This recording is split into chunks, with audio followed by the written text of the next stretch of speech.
Bonjour à tous, je m'appelle donc Sophie Lemaître et je suis une ingénieure pédagogique qui veut concevoir des parcours et des sessions de formation en s'appuyant sur des analyses de situation en vue de former.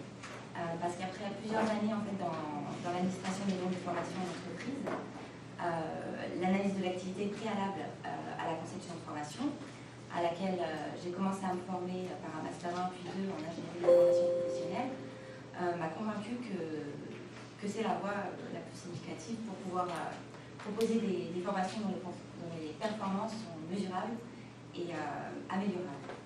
Alors, très intéressée par les apports de la didactique professionnelle, je suis rentrée dans l'association Recherche et pratique en didactique professionnelle. Et quand j'ai lu l'appel à la communication pour ce colloque, si je ne savais pas trop comment me positionner par rapport aux deux premières thématiques, voilà. En tout cas, la lecture de la troisième a tout de suite résonné avec une des expériences que j'ai vécues, celle que je vais vous présenter aujourd'hui. Mais la présentation de cette expérience n'apporte pas d'éléments de réponse directe à la question posée dans l'appel à communication: existe-t-il des ingrédients affectifs et émotionnels? Ce partage de vécu vise avant tout à souligner une piste en fait, pour continuer d'avancer ensemble vers des éléments de réponse, en tout cas. Alors, je me suis décidée à commencer par vous évoquer quelques données contextuelles qui m'apparaissent énoncées pour en dire clairement les préoccupations actuelles chez mes différents interlocuteurs réguliers. Avant de rentrer dans ce que j'entends par orientation de l'activité et analyse de l'activité en vue de former, et dans le comment je les comprends. Pour en arriver à l'objet qui nous préoccupe particulièrement aujourd'hui, le questionnement sur la dimension affective de l'intelligence professionnelle. Je passerai ensuite à la présentation donc, de l'analyse de la situation résumée dans le livret du colloque, s'il y en a qui sont ici parce qu'ils ont vu voilà, ce qu'ils étaient intéressés par suite à la lecture du document.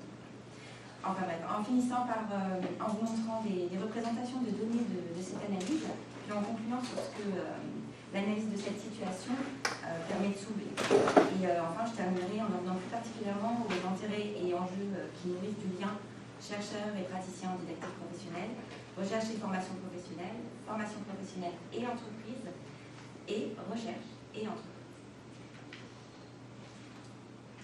Alors, pour vous présenter donc brièvement les préoccupations des différents interlocuteurs en tant qu'ingénieur pédagogique, globalement, les voici comme elles arrivent jusqu'à moi, des plus fréquentes, on va dire, aux moins fréquentes. Alors, tout d'abord, l'efficacité des sessions de formation et la rentabilité des investissements financiers en formation. Puis donc, la qualité des formations et le management de la performance en entreprise.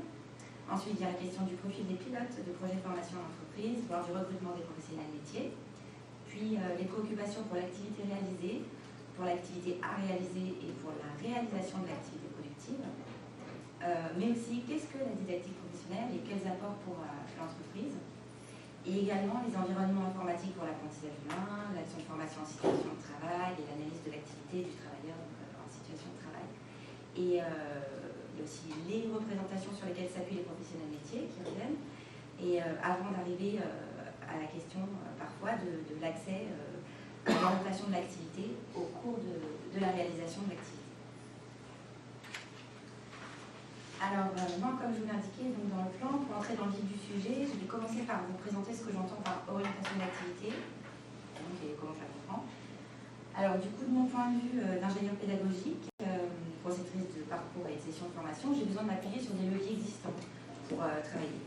Et ce que j'ai pu entendre jusqu'à présent, si le déjà vécu, la fréquence des occurrences des événements et les états émotionnels peuvent orienter l'activité, c'est notamment parce que l'activité est organisée, qu'elle se construit et qu'elle est affectée en situation. Alors, en tant qu'ingénieur pédagogique, je suis donc arrivée à trouver pertinent de garder en tête différents types de leviers sur lesquels s'appuyer pour concevoir des formations mesurables et améliorables. Puisque dans cette entreprise, c'est ce qu'on nous demande.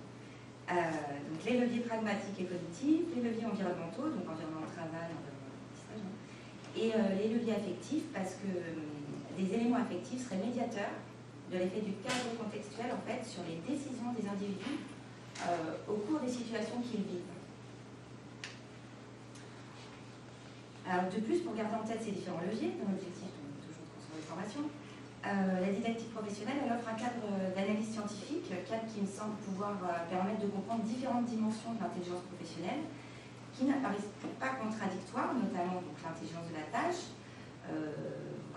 Excusez-moi des raccourcis, hein, mais bon, la considérer permet de repérer et d'identifier des conduites anticipatrices. L'intelligence émotionnelle, alors là, la considérer, ça permet d'accéder aux variables affectives pour accéder aux représentations qu'ont les individus dans certaines conditions. Et l'intelligence de l'action, donc, qui permet, en la considérant, ça permet d'accéder aux représentations qu'ont les professionnels en situation de travail. Et la didactique professionnelle, elle offre aussi un cadre d'analyse scientifique donc, qui mène vers différents choix à faire quand on travaille à la conception de formation. En tout cas, moi, lui-même, et plus spécifiquement donc, vers des choix de niveau de savoir, de fonction pédagogique et de mesures de performance. Voilà donc pour ce qui est du contexte du questionnement sur la dimension affective de l'intelligence. J'en suis arrivée à considérer conjointement les préoccupations pour l'intelligence de la tâche, l'intelligence de l'action et les instruments de travail, les formations sur mesure, l'intelligence émotionnelle, l'affectivité et les prises de décision et l'intelligence professionnelle. Surtout qu'en miroir, en fait, pour avancer dans la compréhension de ces préoccupations, il est de mon point de vue d'ingénieur pédagogique nécessaire de s'appuyer sur la didactique professionnelle, étant donné que son cadre permet de soutenir la présence de différents registres de conceptualisation, comme on l'a déjà vu dans la précédente, l'existence d'invariants conceptuels opératoires, et que ce cadre permet de se demander s'il existe des concepts affectifs qui seraient des invariants conceptuels opératoires en situation de travail, ou bien si dans le registre affectif, en fait, le pendant de la structure conceptuelle de la situation est représenté par l'affect, qui pourrait porter sur les sensations, par exemple. Comme dans le registre épistémique, où le pendant de la structure conceptuelle de la situation est représenté par le savoir portant sur un domaine. Et pour avancer donc, vers les éléments de réponse, on peut en venir à présent donc, à la présentation d'une analyse de situation que je caractérise d'opportune, dans le titre. Alors, les données dont je vais vous parler ont été récoltées en 2018 dans le cadre d'une série d'exercices universitaires, des cours de modélisation ergonomique que j'ai suivi, que j'ai déjà fait, en tant qu'étudiante en Master 2 en ingénierie de la formation professionnelle, avec l'objectif de préparer des situations didactiques pour former à une sous-tâche professionnelle en entreprise. Alors, c'est une entreprise de pliage industriel, de plaques d'acier et d'aluminium, voilà, qui est gracieusement accepté d'ouvrir ses portes. Alors, l'employeur il a confié être préoccupé, sans surprise, donc, par les ventes, la sécurité, la qualité du travail, le stock, les compétences, le matériel, la satisfaction client et les coûts de production industriels non conformes aux commandes clients. C'est là où il perd l'argent. Les employés, eux, ils ont confié être préoccupés par tout cela aussi, plus aussi, intéressant, une préoccupation pour ce qui est de se mettre à utiliser une nouvelle machine plus automatisée achetée récemment par l'employeur.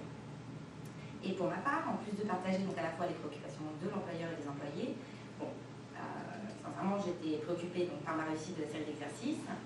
Et j'ai vraiment l'objectif principal d'arriver à la conception de dispositifs didactiques, mais comme on dit en entreprise, smart, c'est-à-dire spécifiques, mesurables, ambitieux, pertinents et cadrés dans le temps. Pour ce qui est des données terrain, donc, elles ont été récoltées par entretien individuel et collectif, photos et enregistrement vidéo de l'activité d'un novice avec verbalisation et d'un expert sans verbalisation puis par auto-confrontation. Et en moins de 4h30 de présence sur le site de l'entreprise.